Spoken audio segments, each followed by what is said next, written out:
我现在完全能接受自己38岁没有结。Right now, I can completely accept that I'm 38 years old, not married, and may never get married or have children for the rest of my life. I can even accept growing old alone. But the thing is, I just don't know what I'm living for in the second half of my life. People who have children live for their children. But what about me? Am I living for money? Money is something you can't bring with you when you're born, and you can't take with you when you die. You earn all that money, who are you going to spend it on? Right. You don't have a family. Are you just going to eat and drink to pass time? But how much can one person really eat or drink? Right. A person with no expectations, no hope, no emotional anchor, that's what's truly scary. So, honestly, I'm really lost. 我今年35岁了，还没有结婚，可能也结。I'm 35 this year and still not married. Maybe I never will be, because no one wants to choose someone my age. Really, in just a few more years, I won't even be able to have children. I've slowly started to accept this reality. But today, I saw one sentence that completely broke me. It said, if you don't get married, then when your parents are no longer around, you won't have a home anymore. You'll be the only one left in this world. Before we dive into all of this, let us know in the comments where you're watching this video from. Connecting with viewers across the world is a huge source of inspiration for us. A 36-year-old woman from Zhengzhou was just diagnosed with menopause. She regretted it terribly, completely broke down. She was born in 1989, an only child. She runs a clothing store and earns around 400,000 yuan per year, $55,000. She's 1.6 meters tall and has good conditions in every aspect.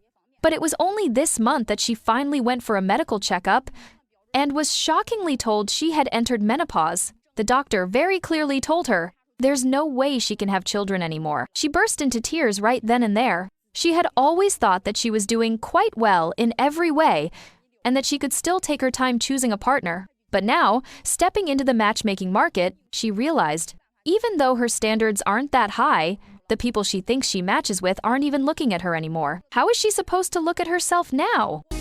To all the girls out there, I think women today have finally come to understand that the biggest reward of our time is being unmarried and child-free. We've already seen through the true nature of marriage. This truth comes from the hard-earned experiences of countless women before us and from the deep insights we've gained through online platforms and our own reflections. We've avoided many bad relationships because we understood what marriage really is. People have told us, if you take the wrong step and blindly enter marriage, you're just creating trouble for yourself. You're dragging in a bunch of people who have nothing to do with you to make your life miserable. And when things go wrong, you can't even get out. Seriously, sisters, have you noticed? In real life, no one will tell us these things. All the people who are married will never tell us. Even your own parents won't tell you. They just keep pushing us to get married. They don't care what the outcome is. They don't care whether you're happy or not. They just want you to get married no matter what. 36岁大龄剩女究竟为何单身？你希望男生大概多少呢？就1年20以上。 Why is this 36-year-old leftover woman still single? Q. What's your expectation for the guy's income? A. Around 200,000 yuan a year, $27,000 USD, but he must have a house in Hangzhou. Height. At least 178 centimeter. Not too fat, around 75 to 80 kilogram would be okay. Preferably someone who goes to the gym and has a habit of exercising. On the surface, this woman is beautiful and her requirements don't seem that high. Compared to the fantasy of a CEO falling in love with me, her standards are quite ordinary. But it's precisely these seemingly reasonable conditions that have kept her single at 36. And as she grows older, her sense of security keeps dropping. I'm the type of person who lacks a sense of security. Q. So what would give you that sense of security? A. Everything has to be planned out and followed up.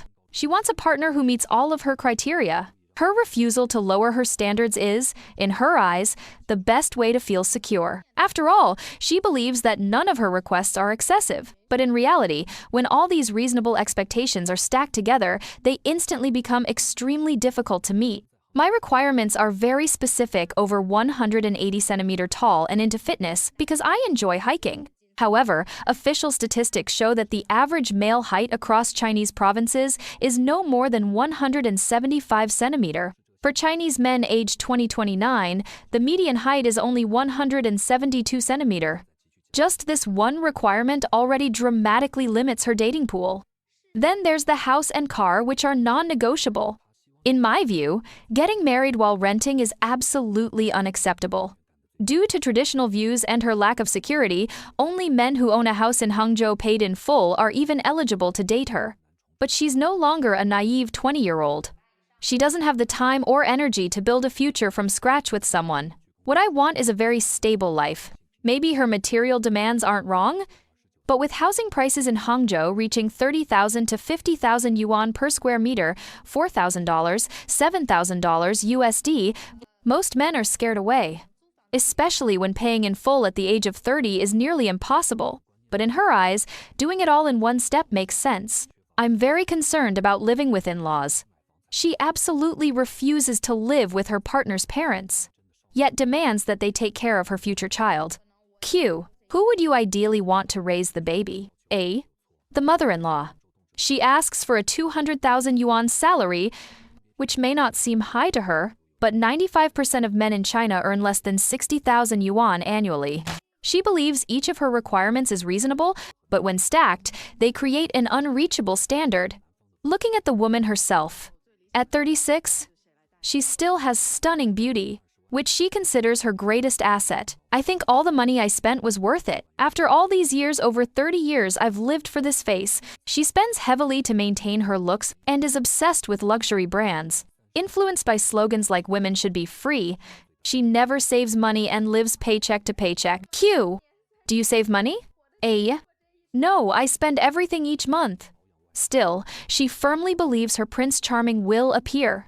She insists her standards are already the lowest, and she even worries that every man who meets her will fall for her. I'm so outstanding. Right. What if all three of them really like me? What do I do? She believes she's incredibly outstanding and beautiful, yet remains unmarried. In truth, her selection criteria already rule out 99% of men. Just as she is choosing her partner, the other side is also choosing. And under her own standards, she's surrounded by high-quality women, her competition, but very few high-quality men. Only by recognizing herself and setting reasonable expectations can she truly solve the problem of being a leftover woman. If you're still watching, comment 1 so I know you're still with me. 相亲数了3个月都没有发生关系，到底正不正常？今天有个姐妹她。 After dating for 3 months, still no physical intimacy, is that normal? Today, a friend told me, Wenji, I'm going to break up with that guy. I asked, what happened? She said she went on a trip with him a few days ago. They slept in the same room for 4 nights, and the guy didn't even try to touch her. She strongly suspected that he had a problem, or wasn't interested in her. Even before this, when they ate together, watched movies, or went on walks, he wouldn't even hold her hand. She thought this trip might lead to something. But they didn't do anything. It was completely platonic. So she thought, might as well break up. I asked the guy what was going on. He said, Wenji, I did it to protect her, to respect her. Bro, she's literally about to break up with you, and you're still talking about respect. Honestly, I'm speechless. What are you thinking? I get it, the first date. It's not polite to be too handsy. But bro, it's been 3 months. You've been on more than 10 dates. You haven't even held her hand. Is that really respect? 小姐姐多大了25岁。也是2000年的 The main character in today's video is a 25-year-old woman born in the year 2000 from the city of Hangzhou, a place famous for its blend of classical beauty and modern charm. She not only has an attractive appearance but also holds a university degree, is independent in character, and knows exactly what she wants in life. She graduated from university and is currently working in the cultural tourism industry, a field that requires not only knowledge, but also a refined sense of aesthetics and cultural sensitivity. Her monthly income ranges from 10,000 to 20,000 yuan, $1,400, $2,000, $700, a respectable figure for someone at 25. Her family is relatively well off, already owning a house and a car. She's also an only child, which means her parents have placed all their hopes and care on her. However, when it comes to the topic of marriage, the young woman revealed something quite unexpected. My parents aren't necessarily anxious about it. I'm actually the one who's starting to feel worried. On the surface, she seems calm, but deep down, she's beginning to feel the pressure of time and society. So, who is her ideal partner? She clearly states what she's looking for: a man who is reliable and trustworthy. If he's from Zhengzhou, that would be perfect. But if he comes from elsewhere, then he must be even more outstanding. Because she's not looking for someone who's just good enough, but someone truly on her level. When it comes to age difference, she's open to someone up to 4 years younger or 10 years older. When teased for being quite ambitious, she simply laughs and replies, as long as he's excellent, that's all that matters. It's clear that age isn't her focus, but the quality of the man is something she will never compromise on. Is she being materialistic? That's a question many might ask, and her answer might spark debate, but it also reflects a reality common in today's major Chinese cities. She doesn't care too much about income, but a house and car in Zhengzhou are non-negotiable. Why? Because in her view, stability is the foundation for marriage, and a mature man should be capable of providing that. If he's local and has what it takes, then of course I'd say yes, she says. But if he's from another city, then he needs to be even more exceptional. Hobbies and lifestyle. Outside of work, she leads an active life. She loves traveling, going to cafes with friends, playing sports, and hitting the gym. Her monthly personal spending is around 3,000–4,000 yuan, unless she splurges on something big. Her favorite leisure activities include watching movies, eating out, shopping, and taking photos, all typical hobbies of modern women, but ones that still reflect a soft, feminine touch. Her view on bride price: though she's modern, she still respects traditional customs. When asked about the bride price, she shared all traditional customs. If he's a local, our families can discuss it and arrange something balanced, but I still prefer to have a bride price. To me, it's not just about money, it's a formal gesture of respect and seriousness about the marriage. Final thoughts. A young, educated woman with solid conditions, living independently in the vibrant city of Zhengzhou, yet struggling with the very standards she's set for herself. She's not overly materialistic, but she also refuses to lower her standards just to get married. So, is she being too pragmatic? Or is she simply staying true to her feelings and values? Let us know your thoughts in the comments. And if you happen to be a man who fits her criteria, who knows, this might just be your chance. 我今年32了，还没嫁出去。很多人觉得我这个年龄并不算大。I'm 32 years old this year, and still not married. A lot of people think that this age isn't too old. And I'm so pretty, how could nobody want me?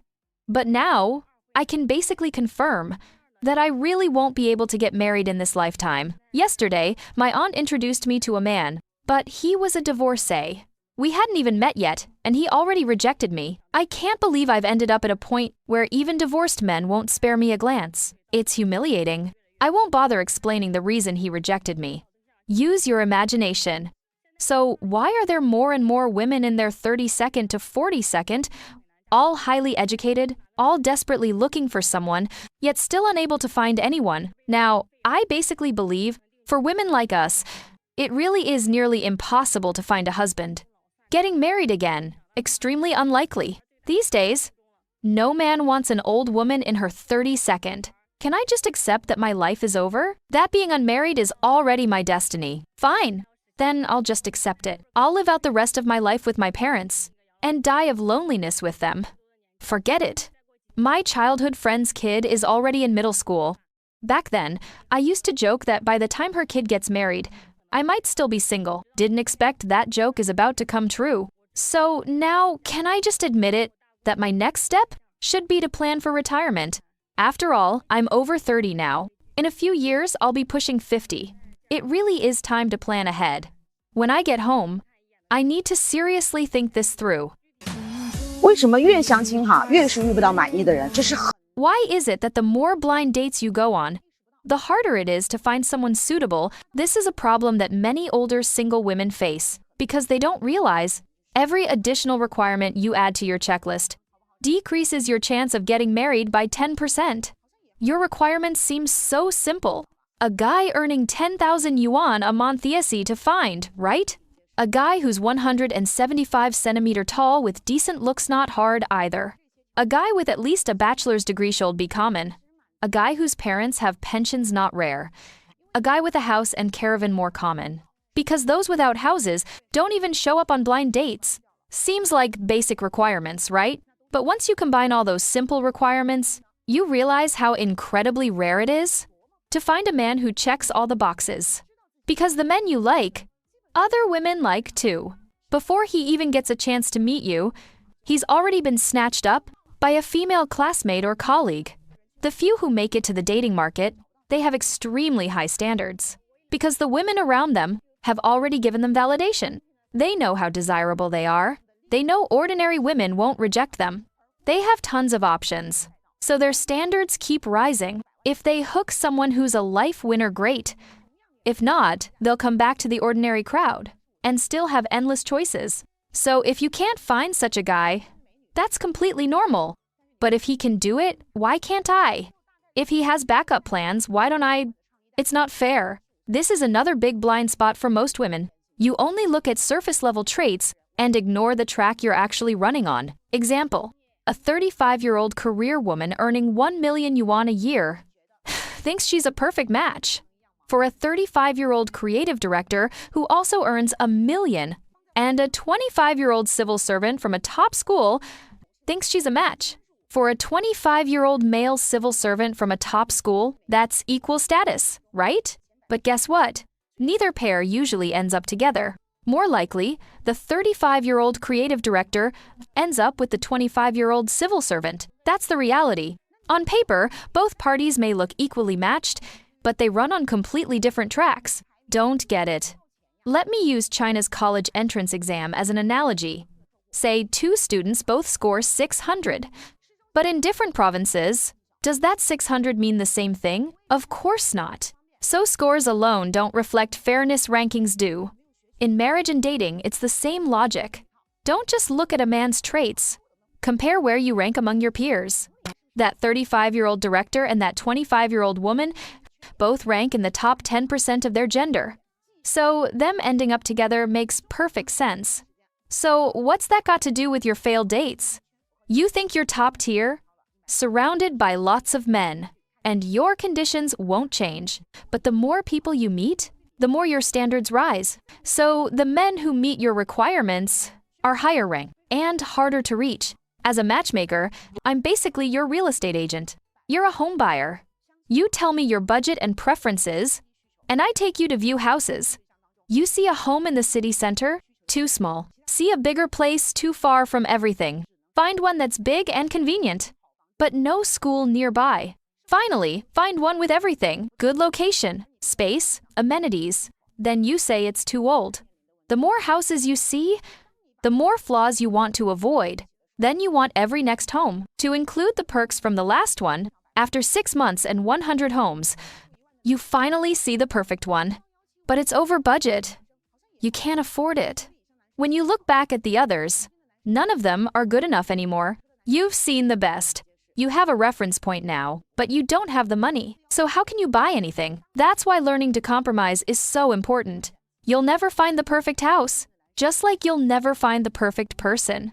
In dating, the most important thing is knowing your one priority, then choosing the person who meets that need best. Everything else is negotiable. If not, you'll watch all the good homes within your range get bought up one by one. And what's left? The rundown, unwanted ones. You've wasted all your effort and ended up with nothing. 刚从相亲公园出来，完全颠覆了我的认知。 Just came out of the matchmaking park, and it completely shattered my worldview. The place was almost entirely women. If my mom found out, she'd be so anxious she wouldn't sleep for days. Aren't there supposed to be 30 million single men in China? Why does it seem like no one is looking for a wife anymore? Single brothers out there, why don't you come to Chongqing to find a wife? There are 300,000 fairy-like women here who can't find partners. And Chongqing is the only city in the country with no bride price. A lot of families even subsidize the wedding themselves. Plus, Chongqing women are famously pretty and kind. They work hard, have careers, and don't need you to support them. Yet you guys go to Vietnam, Laos, Myanmar, even Africato find brides? What are you thinking? You spend yen 200,000, bring a girl home? She runs away, money and love both gone. I seriously suggest come to Chongqing and give it a try. You might just find your soulmate here. Bam, bam, bam. 哎，啪啪啪！你装啥子小姐？你要把白富美的皮都烧完了。这个女人来的时候，我们 Why are you acting all stingy now? You've already burned through your rich, pretty girl persona. When this woman came in, we had a great impression of her. She's from Zhengzhou, 26 years old, 165 centimeter tall, works for a state-owned enterprise in Chengdu. She spoke with a soft voice, always smiling slightly. As for clothes, we're just wearing plain cotton and consider that decent. But her outfit, it was extravagant. Her fingers thin, long, and palmy heart almost skipped a beat. I said to her, "Sis, don't throw everything in the pot for love." She replied, "SOEs pay pretty well these days." I asked, "Oh yeah, how much?" She said 6,500 yuan a month, $890 USD.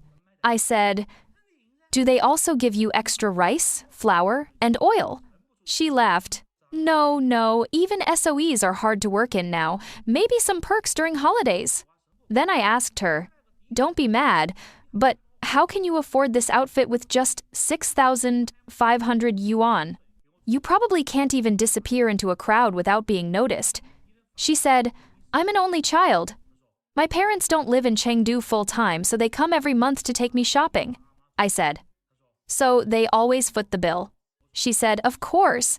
They earn more than I do." I said, "Since I was 22, I haven't even reached out this hand to ask my parents for anything." She replied, "You're a man, it's different. Girls deserve a better life." And then she added, "When I first started dating, if a guy touched my heart even a little, I'd be swept away." I said, "That kind of makes sense." She continued, "My dad told me I needed to be independent. So when I turned 23, he rented me a private apartment.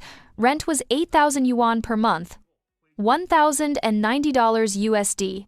I said, "So your rent costs more than your salary?" She said, "My parents think a more expensive place is safer." I asked, "What do your parents do?" She replied, "That's confidential." "Okay." I said, "Well, your personal info needs to be verified. You can share your parents' info in private later." At that point, I figured she was a typical rich girl, privileged and pretty but overly reliant on her parents. Basically, a giant baby. If I had to choose, I'd say no thanks. But some of the older guys couldn't resist. Because she's beautiful. She met the first guy, and they hit it off instantly. He earns over 2 million yuan a year, $275,000 USD. He's in the investment business. When they walked into our lounge, it was like a perfect match. He was lively and animated, and she was smiling shyly behind her hand. I thought, well, that's it. They're perfect together. But 3 days later, the guy contacted me. He said something felt off. I asked, "What happened?" He said, "When we talked in person, the vibe was great, but afterward she became distant." He claimed work got busy again. Always something working late, family stuff, barely had time to sleep. I said, "Come on, I've seen this before. You earn 6,500 yuan but act like it's 65,000. That's just an excuse. If he's not that into you, move on." Next, "We don't want one-sided love," I said. But she replied, "Don't say that. Maybe he's just reserved. It's only been 2 or 3 days. Being too eager isn't good either." I said, "Wow, you're already making excuses for him." Then I told her, "Remember, you earn a lot, but I'm here looking for someone to marry, not to be someone's backup. Love should be mutual. If not, we move on." She said, "All right, steady is better. Only a steady ride is safe." 3 days later, she came again. I couldn't take it anymore. I asked, "What now?" She said, "He's still not very responsive when we chat, always busy." Then yesterday afternoon I offered to buy him dinner. Suddenly he became super enthusiastic. Doesn't get hyped for free food. She said, I asked him what he wanted to eat. A few minutes later, he sent a restaurant recommendation and said it had a new seasonal menu. When I saw it, I almost flipped. I said, "What the heck?" She said, "It's our first private dinner. We've only known each other for less than a week. And he suggests Xin Maoji." I said, "Hard start. Did you ask if that's his usual price range?" She said, "He said he likes good food but also enjoys street barbecue. It's about the experience." I said, "Okay then, barbecue it is. But I still care about appearances." I tried to reserve the place he suggested, but it was too late, they were fully booked. I said, "Let's go for barbecue." She told him it was full, and he said, "No problem, I have backup options." Then what happened? He sent her a Dazong Diamping search screenshot of best food in Chengdu. I thought, wow, you must have just landed. Already going off track. I thought it was unnecessary, so I suggested a Sichuan restaurant I really like around 100-200 yuan per person. Decent, right? I said. But I'm afraid he might think it's not good enough. She said, really, I'll go pick him up. But as soon as he got in the car, his nose was practically pointing to the sky. He wasn't friendly. I had to dig for topics. I said, all the N9S bosses I know love this place. You should tell the chef to take care of you. He said, N9S. I said, yeah, lots of my friends are teachers. At that point, I really wanted to slap myself. Like you can find dozens of teachers in Chengdu. What a joke. I stayed quiet and went straight to the restaurant. I said, you have good manners. If it were me, I'd set an alarm, pretend to have overtime, and dip. Sorry, I gotta work. Bye. Oh, he said, I couldn't do that. I think manners matter. I said, courtesy is for courteous people. You don't repay evil with kindness. He said, anyway, that place was closed too. Only private room available 800 yuan minimum. $110 USD. I said, how can two people eat 800 yuan worth of food? He said, well, we're already here. Might as well.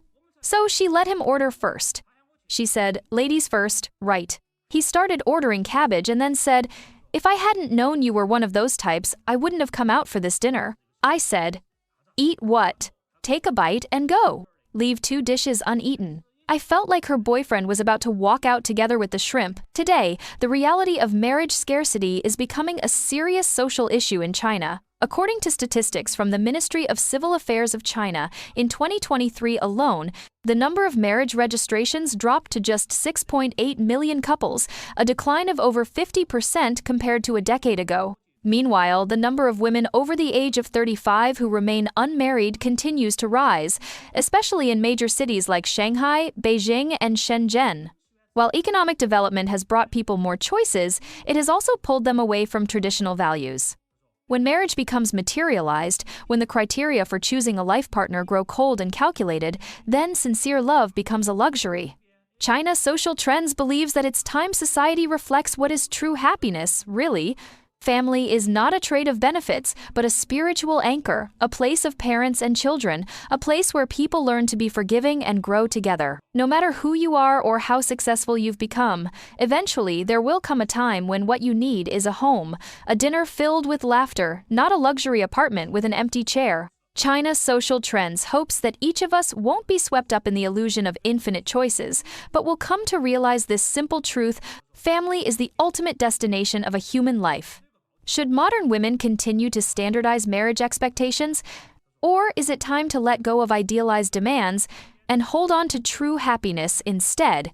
Leave your comment below and join China Social Trends in a respectful, thought-provoking discussion. If you found this video meaningful, please like, share, and subscribe so you won't miss the most pressing stories from life in China. Thank you for watching. See you in the next video.